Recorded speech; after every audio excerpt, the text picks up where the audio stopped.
തെരുവ് ഗുണ്ടായിസം കാണിച്ച് ED ഉദ്യോഗസ്ഥരെ തല്ലി, അവരുടെ വന്ന വാഹനങ്ങൾ 3 വാഹനങ്ങൾ കേടുവരുത്തി, ഡ്രൈവറുടെ കണ്ണ് അടിച്ചു പൊട്ടിച്ചു. ഇതൊക്കെ ചെയ്ത ശേഷം ആ കേസിൽ പ്രതികളുടെ ജാമ്യാപേക്ഷ തള്ളുമ്പോൾ അതിൽ നടന്നിട്ടുള്ള വാദങ്ങളും പ്രതിവാദങ്ങളും കോടതിയുടെ നിലപാടുകളും പ്രോസിക്യൂഷന്റെ അഭിപ്രായങ്ങളും ഒക്കെ ഒന്ന് കേൾക്കേണ്ടതാണ്. തിരുവനന്തപുരത്ത് വീണ തൈക്കണ്ടിയിൽ താമസിക്കുന്ന സ്ഥലത്ത് ഒരു കേസിൽ, അത് കേസ് ഏതോ ആയിക്കോട്ടെ, ആ കേസിൽ അന്വേഷണത്തിന് എത്തിയിട്ടുള്ള ED ഉദ്യോഗസ്ഥര് അവർ അന്വേഷണം കഴിഞ്ഞിട്ട് പുറത്തേക്ക് ഇറങ്ങുന്ന സമയത്ത് CPM പ്രവർത്തകർ ആക്രമിച്ച സംഭവം ഇപ്പോഴും വാർത്തയ്ക്ക് കോട്ടമൊന്നും സംഭവിച്ചിട്ടില്ല. വളരെ ചൂടോടുകൂടി തന്നെ നിൽക്കുകയാണ്. പാർട്ടിയുമായിട്ടോ സർക്കാരുമായിട്ടോ നേരിട്ട് ഒരു ബന്ധവും വീണയ്ക്കില്ല എന്നും ഒരു സ്വകാര്യ വ്യക്തിക്ക് വേണ്ടിയിട്ട് 300ഓളം പാർട്ടി പ്രവർത്തകരാണ് തെരുവിൽ അക്രമം അഴിച്ചുവിട്ടത് എന്നും നമ്മളോട് പ്രത്യേകം ശ്രദ്ധിക്കണം. ഔദ്യോഗിക കൃത്യനിർവഹണം കഴിഞ്ഞ് മടങ്ങിയിട്ടുള്ള ഉദ്യോഗസ്ഥരുടെ വാഹനം തല്ലിപ്പൊളിക്കുകയും ഇഷ്ടികയും ചീമുട്ടയും എറിയുകയും ഡ്രൈവർക്ക് ഗുരുതരമായി പരിക്കേൽക്കുകയും ചെയ്ത ആ കേസിൽ അറസ്റ്റായിട്ടുള്ള പ്രതികളുടെ ജാമ്യാപേക്ഷ Thiruvananthapuram judicial first class magistrate കോടതി തള്ളിയ സമയത്ത് കുറച്ച് വാദഗതികൾ അതിനു വേണ്ടിയിട്ട് ഉണ്ടായി. ജാമ്യം നേടുന്നതിനായിട്ട് പ്രതികൾ കോടതിയിൽ ഉന്നയിച്ചിട്ടുള്ള വളരെ അപഹാസ്യമായിട്ടുള്ള കുറച്ച് വാദങ്ങളുണ്ട്. അതിലൊന്ന് ചട്ടങ്ങൾ പാലിച്ചിട്ടില്ല എന്ന്. അവരെ അറസ്റ്റ് ചെയ്തപ്പോൾ, പ്രതികളെ അറസ്റ്റ് ചെയ്തപ്പോൾ ആവശ്യമായിട്ടുള്ള നിയമപരമായിട്ടുള്ള നടപടിക്രമങ്ങൾ പാലിച്ചിട്ടില്ല എന്നാണ് പ്രതിഭാഗത്തിന്റെ ഒന്നാമത്തെ വാദം.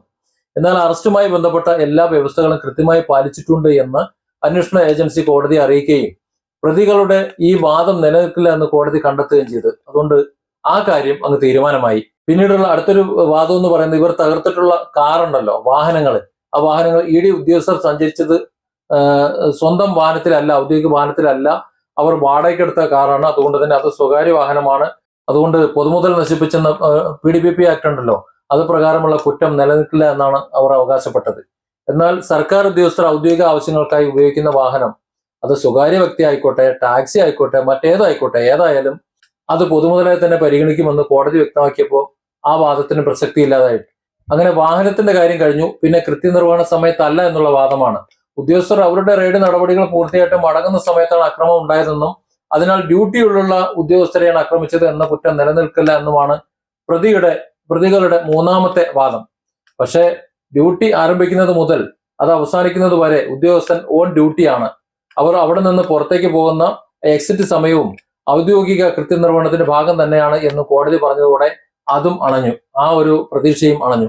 ഈ കേസുമായി ബന്ധപ്പെട്ട് ഈ വാദങ്ങൾ നടക്കുന്ന സമയത്ത് കോടതിക്ക് ചില നിരീക്ഷണങ്ങളുണ്ട്. പ്രതികളുടെ പ്രവൃത്തികളിൽ നിന്ന് തന്നെ അവർ കൊലപാതകത്തിനുള്ള വ്യക്തമായിട്ടൊരു ഉദ്ദേശം ഉണ്ടായിരുന്നു. അവിടെ വരുന്ന സമയത്ത് തന്നെ ഒരു കൊല നടത്താൻ ഉള്ള ഒരു സാധ്യത ഉണ്ടായിരുന്നു എന്ന് വളരെ എളുപ്പത്തിൽ മനസ്സിലാക്കാൻ കഴിയുമെന്ന് കോടതി നിരീക്ഷിച്ചിട്ടുണ്ട്. അതായത് വധശ്രമം എന്നത് നിലനിൽക്കാൻ സാധ്യത ഉണ്ട് എന്നർത്ഥം. ആക്രമണത്തില് വാഹനത്തിൽ 3 ലക്ഷത്തോളം രൂപയുടെ നാശനഷ്ടം സംഭവിച്ചിട്ടുണ്ട്. കൂടാതെ വാഹനം ഓടിച്ചിരുന്ന സ്വകാര്യ ഡ്രൈവറുടെ 2 കണ്ണുകൾക്കും ഗുരുതരമായിട്ട് പരിക്കേറ്റിട്ടുണ്ട്. ഈ ആക്രമണം നമ്മുടെ ഭരണ സംവിധാനത്തിനും സ്റ്റേറ്റിനും എതിരെയാണ്. ഇത്തരം ഗുരുതരമായിട്ടുള്ള സാഹചര്യത്തിൽ പ്രതികൾക്ക് ജാമ്യം നൽകുന്നത് സമൂഹത്തിൽ തെറ്റായ സന്ദേശം നൽകുമെന്നും കോടതി വിലയിരുത്തിയിട്ടുണ്ട്. ദൃശ്യമാധ്യമങ്ങളിലൂടെ ജനങ്ങൾ തത്സമയം കണ്ട ഈ അക്രമ സംഭവങ്ങളിൽ കൃത്യമായിട്ടുള്ള നീതി നടപ്പിലാക്കുന്നു എന്ന് പൊതുസമൂഹത്തിന് ബോധ്യപ്പെടേണ്ടതുണ്ട്. അക്രമത്തിന് ഇരയായ ഉദ്യോഗസ്ഥർക്കുണ്ടായ മാനസിക ആഘാതവും ഭയവും പരിഗണിച്ച് അവരെ സംരക്ഷിക്കാനും അവരോടൊപ്പം നിൽക്കാനുമാണ് കോടതി താല്പര്യപ്പെടുന്നത്. രാഷ്ട്രീയ നേതാക്കളുടെ പ്രകോപനപരമായിട്ടുള്ള പ്രസംഗങ്ങളിൽ വീണുപോയി അവർ നമ്മെ സംരക്ഷിക്കുമെന്നുള്ള വ്യാമോഹത്തോടെ കേന്ദ്ര ഏജൻസികൾക്ക് നേരെ അക്രമം അഴിച്ചുവിടുന്ന അണികൾ ഏറ്റവും വില നൽകേണ്ടി വരും എന്നതാണ് ഈ കേസിലൂടെ നമുക്ക് ബോധ്യപ്പെടുന്നത്. സാധാരണഗതിയിൽ സ്റ്റേഷൻ ജാമ്യം, അല്ലെങ്കിൽ 1, 2, 3 ദിവസത്തെ ജയിൽ, ഇനി അതുമല്ലെങ്കിൽ 14 ദിവസത്തെ ജയിൽ ജീവിതം. എന്നാൽ ഇവിടെ അത് അങ്ങനെയല്ല. സമാനമായ മറ്റൊരു കേസിൽ നമുക്കറിയാം, ഉത്തരേന്ത്യയില് ആ ഒരു കേസിൽ 2 വർഷം കഴിഞ്ഞിട്ടും ജാമ്യം കിട്ടിയിട്ടില്ല. ED ആക്രമിച്ച ഒരു കേസ്, ഇതുപോലെ തന്നെ ED ആക്രമിച്ച കേസാണ്.